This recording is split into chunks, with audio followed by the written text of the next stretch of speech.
Some say Haaland is overrated, some say he'll soon stop scoring. I say he's welcome in my team as long as he keeps on giving me results like this. Welcome back guys to my channel. This is Faye talking about FPL, and in this video I'm going to be talking about my Game Week 8 team, how we performed, and possible transfers for Game Week 9.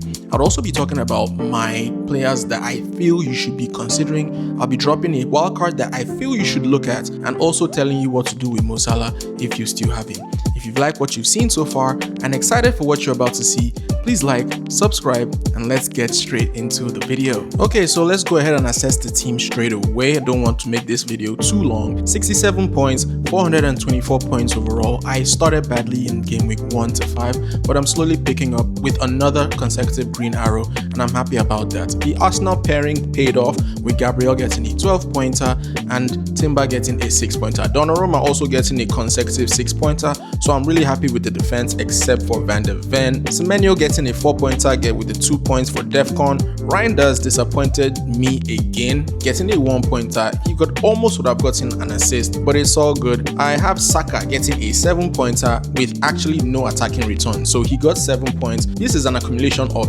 Defcon, bonus points, and bonus clean sheet points. This is why you actually own Saka, and this is why you own Arsenal assets, especially with this run of fixtures they have. Sa that came on for Bruno Fernandes. Bruno Fernandes ended up getting a 8-pointer, but it's all good because Sa came in as a long-term project. Besides, if I didn't take out Bruno Fernandes at that time, there was no way I was going to get Timber, and Timber did get the 6-pointer, so I'm really happy about that. João Pedro, again, disappointing. Chelsea scored 3 goals, and for some reason he wasn't even involved in anything but the celebrations. Richarlison is another disappointing one. He is probably the reason why this game week wasn't actually very good. It's just okay because he didn't get any points. He didn't even start the game. He's on a 1-pointer, and he's probably one of those players I'll be taking out from my team. So let's go straight into the transfer plans I'll be having for game week 9. So my transfer plans for game week 9 are going to be pretty straightforward. Richarlison will be making way for either Woltemade or Mateta. Both players I really love. Both players really look exciting,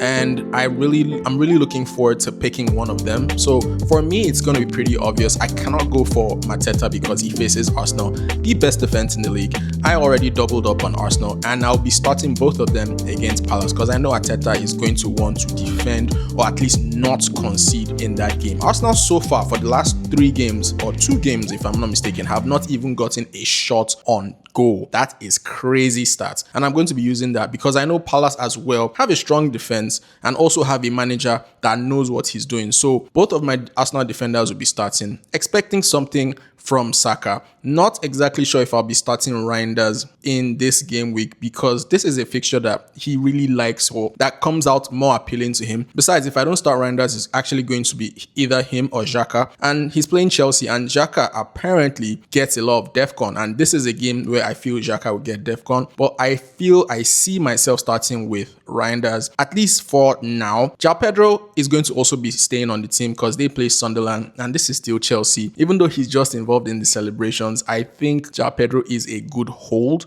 at least for now. So basically, how the team is going to be looking is Woltemade, Haaland, João Pedro. That's going to be the front line.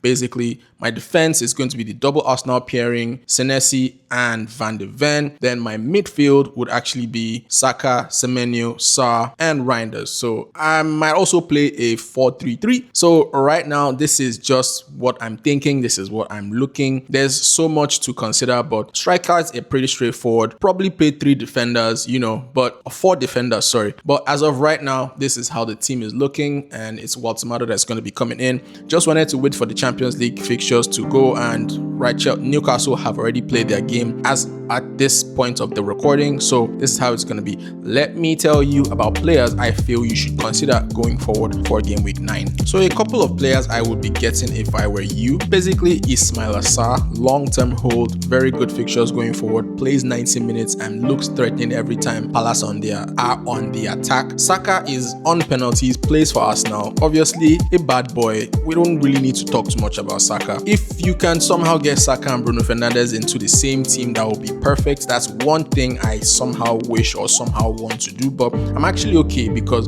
I'm not too sure of Man United right now. I know they're off and on.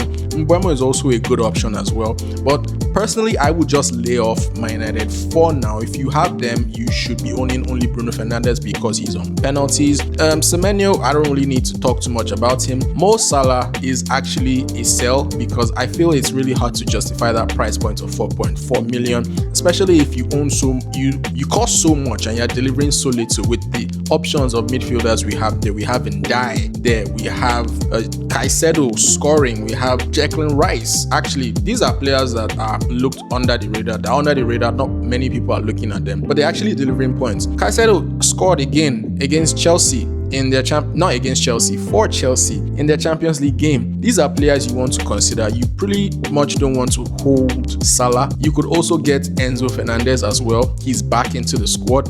He's actually a player I feel you should get. He costs 5.7 million and he's going to be starting in that number 10 position. So I don't have Enzo. I'm not personally going to be getting Enzo Fernandez, but he's one to watch out for. But let's look at that wildcard team so that we can wrap up this video. So let's assume I hadn't used my wildcard yet and this was game week 9 and I was looking for a wildcard team to use or to have a wildcard team to have. This right here is the template I would be going for. It has double Arsenal defense.